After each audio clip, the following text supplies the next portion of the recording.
1, 2, 3, 4, and 5. All right.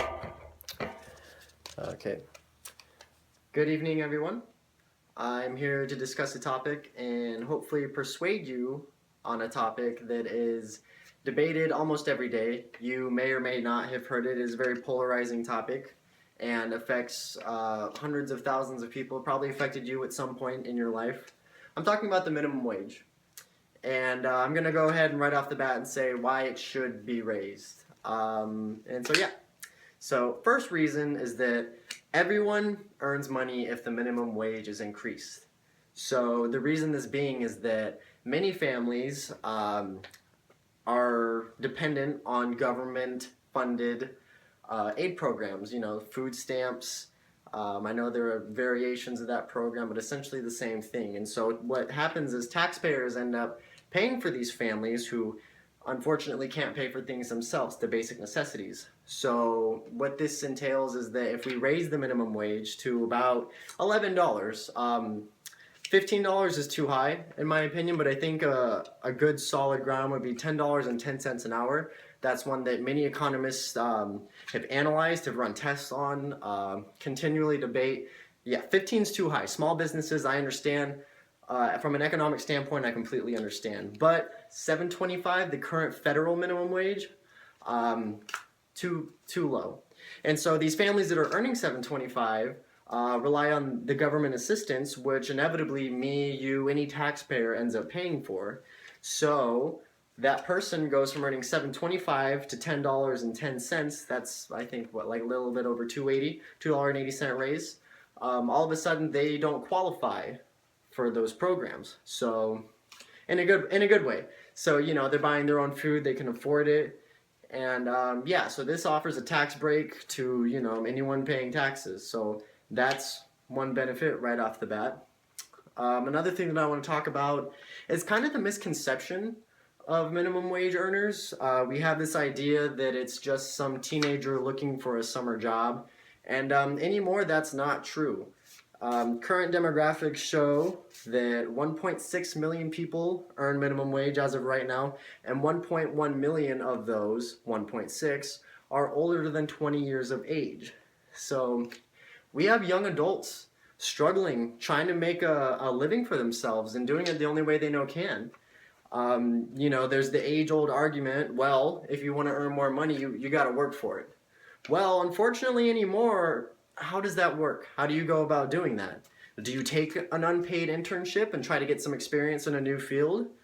Again, unpaid internship being the operative word there. If you have a family, if you have needs yourself, good luck. Good luck trying to go that route and making it successful. It'll work for some, but it's a real struggle to find time and the energy to expend to actually obtain a decent internship. College and student loans are, again, almost kind of a catch-22. You want to get these loans and you want to better yourself. However, you have to have good credit and you have to have the ability to pay them afterwards.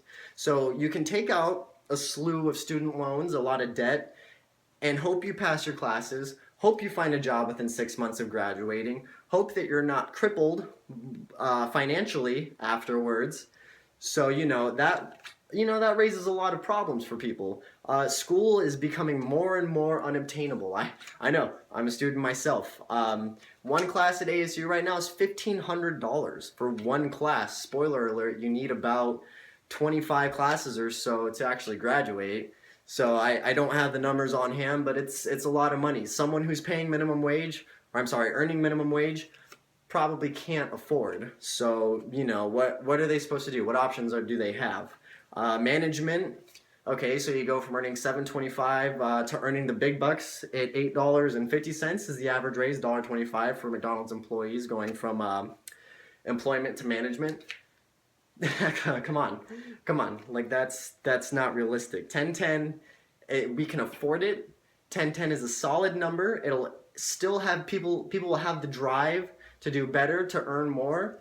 And that's one thing that really irks me when people argue that it kills motivation. It kills motivation because all of a sudden, they kind of take the idea that that person working at McDonald's only doing so, or at that point would only be doing so because of the $10.10 that they earn an average. And if that's the new standard, then I mean, it's really nothing to be proud of. I don't think that it will kill incentive for people to do anything better with their lives whatsoever in any way, shape, or form. So, that's one. And then lastly, this would close the inequality gap. I'm sure you've seen the top 1%, all that talk, Wall Street, all that. The top 10% wealthiest earned 55% of the nation's wealth. Top 10% of the wealthiest individuals earned 55% of the gross wealth for the United States. Those numbers are astounding, and yet we still like to pretend that we couldn't afford this. All right, what this would do, all right, for one example, CAP study found that if Walmart were to implement this, they gave a random good, the cost of a CD would go from $10 to $10.02.3 cents. 2.3 cents. I know, it's a big number.